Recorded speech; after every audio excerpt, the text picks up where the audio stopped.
Hey, what's up, Rattlers? So I'm here in St. Paul, Minnesota right now at Twin Cities Reptiles. Twin Cities Reptiles was founded by Bruce Dellis 40 years ago, which makes it the longest continuously running reptile pet shop under a single owner in U.S. history. They just celebrated their 40th anniversary. So I'm going to go in right now and I'm going to interview Bruce Dellis and have him tell us all the story of the last 40 years of Twin Cities Reptiles.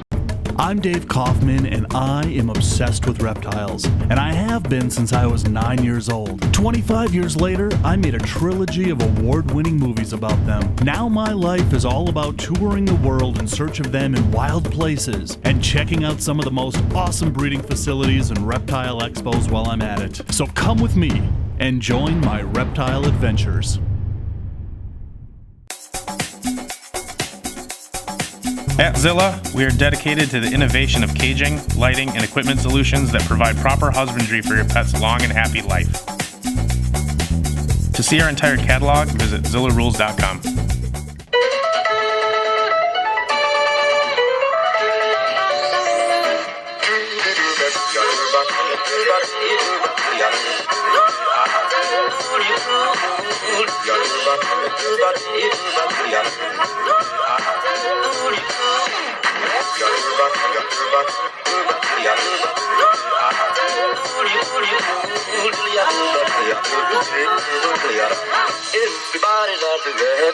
You are the longest running reptile pet shop run by a single owner in the country. So how did this all start? It all started, as far as the business goes, it all started when I came back here to Minnesota, and I worked at a couple of different pet stores for a short period of time, and I ended up getting a job working for Terry Odegaard at Pet Dragon.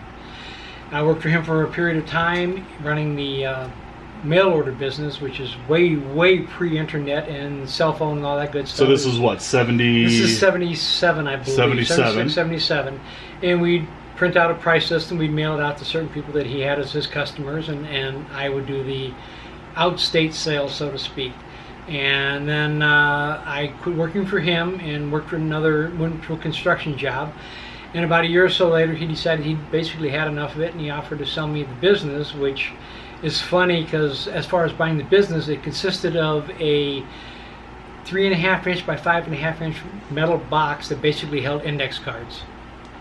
That was so it was business. All mail order. It was all mail order. Yeah. Basically, it was everybody's name, address, and phone number typed out, what they had bought, when they had bought it. That was all the record keeping. So basically, it was like, here's my sources. Here's who I sold to. Here's what you're buying. And so I bought that from him, and then later it's like, well, I guess I got to have some inventory somehow or another. So I went back and we talked, and ended up buying what cages he had and what animals he had, and he gave me the sources for some other animals. And at the time, I rented a basement of another building from across the alley from where I was living, and got everything together for about 6 months or whatever. And my wife at the time and I started Twin Cities Reptiles in 1978, putting out our first price list in 1979. Okay, basically we're walking into the reptile section of the store. Down here we have an albino green iguana that is for sale, that we bought as an auction animal from US Art about a year or two ago. Nice. Some bigger cages with various types of lizards and snakes, boa constrictors. We have our Brazilian rainbow boas up top, and also our leucistic Colombian rainbow boas, common boas, Amazon tree. He's hiding right now, but in here is a drawing a blank, Cayman lizard. Cayman lizard, right. Sarah decided that when we were at Tinley Park, she owed herself a birthday present, and came up to me and says, "Bruce, guess what you just bought me for my birthday?" What? She now has a 4-year-old Cayman lizard that is very tame. Hey, she could have done worse. She could have done worse. Yeah. She did, but she's still with me. Right. All right, so Bruce was just telling us the story about how you acquired this for your birthday. I used his credit card and said, "Look what you bought me for my birthday." Oh, that's awesome. And you can literally hold him in one hand. He was just a tiny little baby. He's in shed right now, so he's kind of dull. He's a big scaly dog. He is. Have you felt the big ones? Yeah. Seriously? Like, yeah. How, yeah. You can't even really see, but how... Oh, these are sharp. So sharp. These are really sharp. Yeah. Wow. All right, very cool. So, yeah, that's a good birthday present. It No, really... it's not. It's not a good birthday present. I need to quit taking her to Tinley Park. You know, for some reason, I come back bankrupt. I have no idea why. And she keeps running around saying, look what I got. Guess what I got? You know what I got? And everybody else has great shows when we're there. So we started the mail order business, and this was on Hennepin Avenue and 28th and Hennepin. That building now, which is really funny, the apartment that we lived in is now St. Sabrina's. In uptown Minneapolis. In uptown Yes. Minneapolis. From there we moved to Hopkins. We rented a house. We lived upstairs, and we opened up the downstairs as a retail pet store. That at the time we weren't really looking at going retail, but again, a pet store that I had worked at was going out of business, and they offered to sell me all their inventory on a payment plan because it was definitely, you know, on a shoestring kind of thing. And we figured, well, since one pet store is going out, people are around there, they're going to need to buy stuff somewhere. There's no one else really close, so we ended up renting the house and starting and open up our retail type store. And that was just off of Main Street on 8th Avenue in Hopkins. Along here are all of our, well, not all of, but primarily our colubrid type snakes, phasing into pythons and boas along the backside wall. And again, this is, if you just look at the caging itself, it's a step up from 10-gallon tanks with homemade screen covers. Absolutely. It's come a long way. But this is all of our bigger, I say bigger snakes. We don't really have any too much in the way really giant snakes. We do have a few. And then we have our baby snake rack here, which is on this side we have our boas and pythons, and on the other side we have our rat and king snakes. And again, kind of a progress, as it were. You know, baby cage. This used to all be years ago. These were all in deli cups. That's what was made. That's the way you did it. So how long were you at the Hopkins location before you moved to Golden Valley? We were at that Hopkins location for about 2 years. We ended up one thing following the other, so to speak. We ended up buying a house in North Minneapolis, just off of Highway 55, while we still had the, then we moved out of the place in Hopkins to another store. It was a little bitty strip mall in Hopkins on Excelsior Boulevard. We were there for about 3 years. Then we bought the house in Minneapolis, and then we found out that the basement location below Down Valley Records was available. Prior to us moving in there, it was a pet shop that specialized in parrots. You know, I do think I remember that actually. And they were in the basement. They had a bunch of parrots in there, and he moved out, and I can't remember the name of his business, but anyway, he moved out, and we moved in, and it just happened to be lucky for us because we actually lived 4 miles from the new location. Right. From going from Hopkins all the way up to Golden Valley, but we lived so, you know, really close to it. And we were in the basement of Golden Valley for about 9.5 years, 10 years roughly. So, and that was because I remember when I was in high school, that was the place to go because you had the record store upstairs, and then we'd all go downstairs and look at the snakes. And they had paraphernalia in upstairs too. I'm sure That's right. Yeah. I'm sure it wasn't the records, but hey, you know, who can say? That's right. That's right. But yes, you're right. It was like the destination. Then further back here, basically, is the counter with our crickets and cockroaches and rats and mice and all the other good stuff that we have available. And again, back in the day, it would have been small mealworms, 3 sizes of crickets, adult mice, medium rats, and that was it. That was your selection. Right.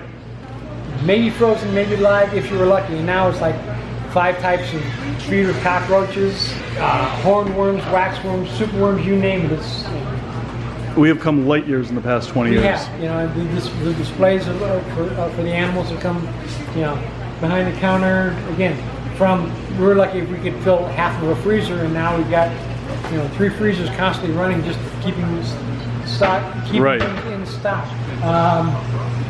Aquariums, cages, just, you know, taking a look at. This is just that again, back in the day. Here's your 10-gallon tank. Here's your metal screen cover. That was it. You didn't have the options of front open, top opening, high ventilation, low ventilation. It's amazing. It's great. It's fantastic where we've come to or come from, however you want to, you know, state it. But it has. It's grown tremendously. So we were down in the valley. We were in the basement of Down in the Valley Records in Golden Valley on Winnetka Avenue. Then my girlfriend at the time and I had the opportunity. We bought a pet store called Petcetera down on 66th and Nicollet. She ran that as Vivarium Pets. She basically was the owner of Vivarium Pets. Right. I still had Twin Cities Reptiles in Golden Valley. They decided they were going to tear down the building and do some redevelopment, so I actually got to move around the corner from, as you had mentioned earlier, the Liquor Barrel liquor store, which is on the corner there. I moved a couple doors down from that into basically a warehouse type building for about a year while I was deciding, what I was going to do with the business.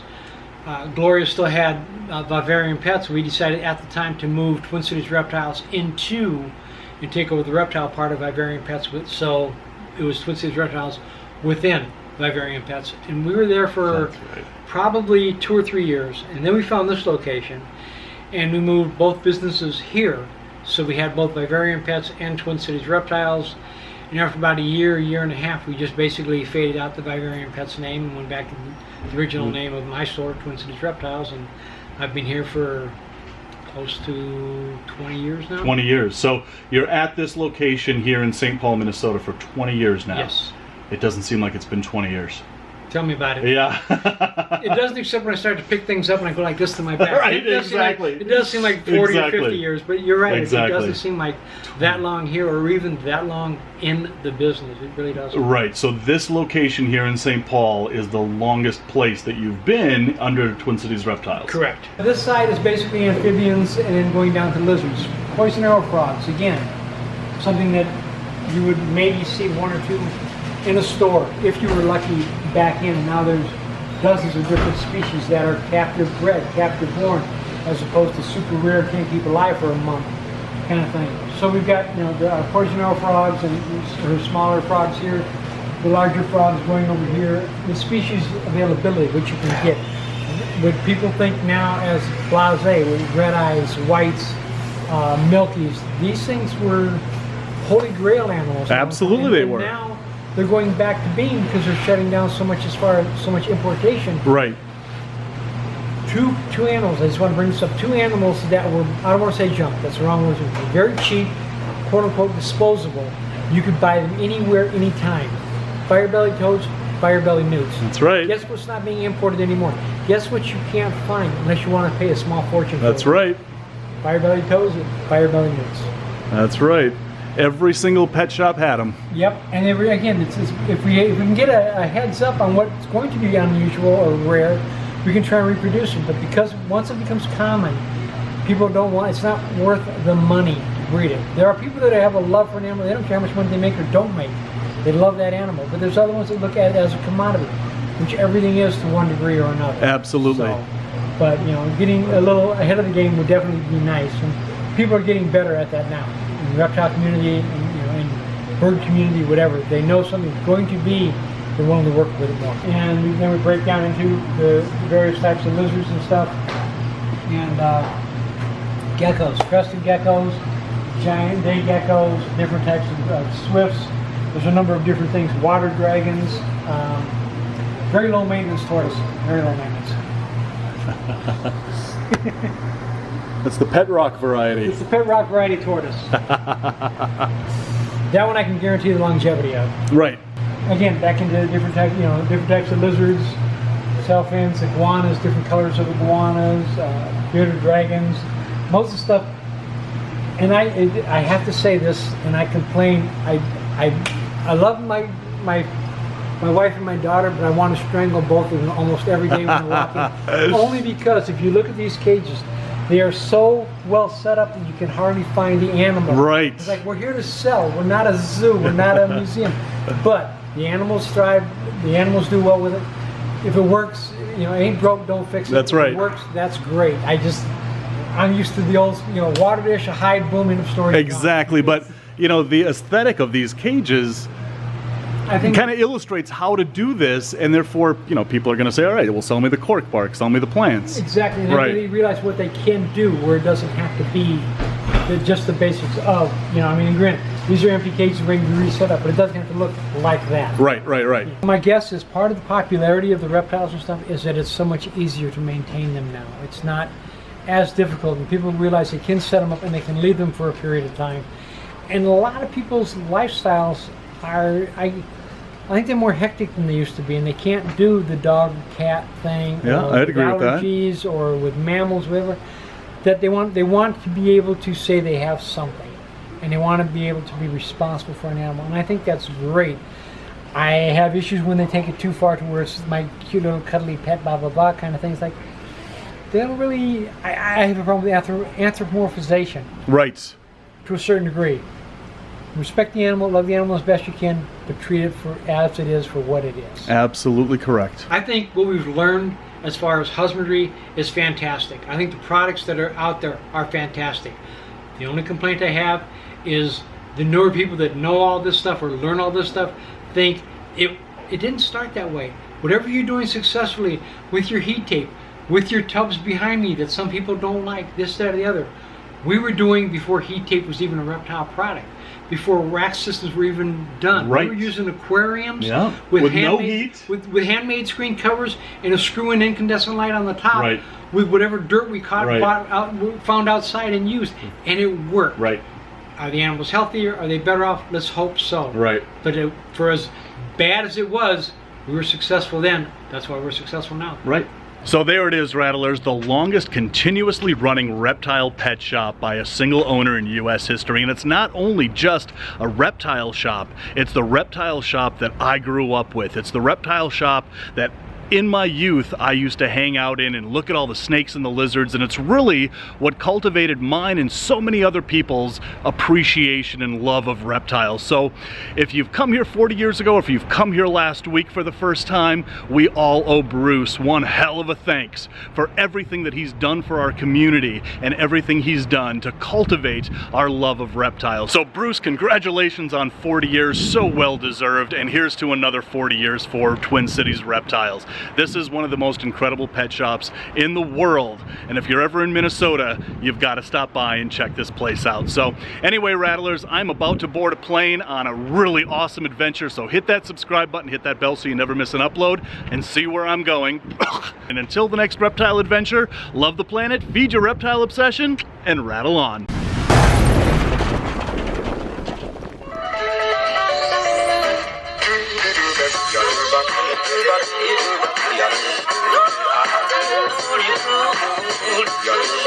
You're